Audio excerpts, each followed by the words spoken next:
Washington, a group of Senate Democrats is pressing President Donald Trump's choice to lead the Homeland Security Department to endorse bipartisan legislation to shield from deportation thousands of young immigrants brought to the U.S. as young children and living here illegally.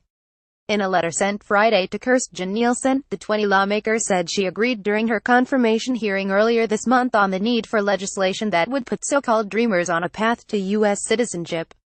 They want to know if that means Nielsen will openly urge Congress to pass the Bipartisan Dream Act to provide the solution that you have recognized as needed. White House spokesman Raj Shah said Nielsen did not express support for any specific legislation during her confirmation hearing.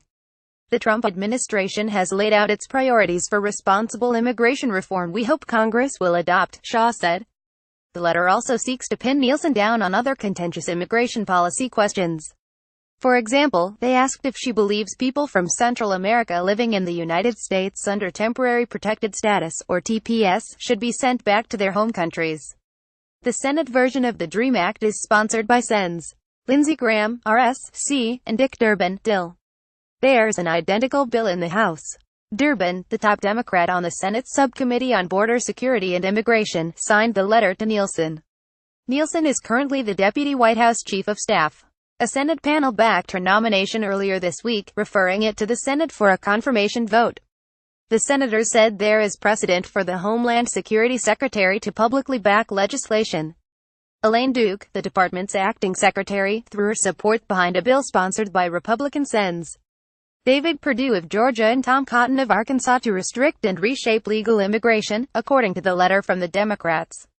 Former President Barack Obama established the Deferred Action for Childhood Arrivals program in 2012 to give a reprieve from deportation to people in the country illegally who can prove they arrived before they were 16, have been in the U.S. for several years and have not committed a crime since arriving.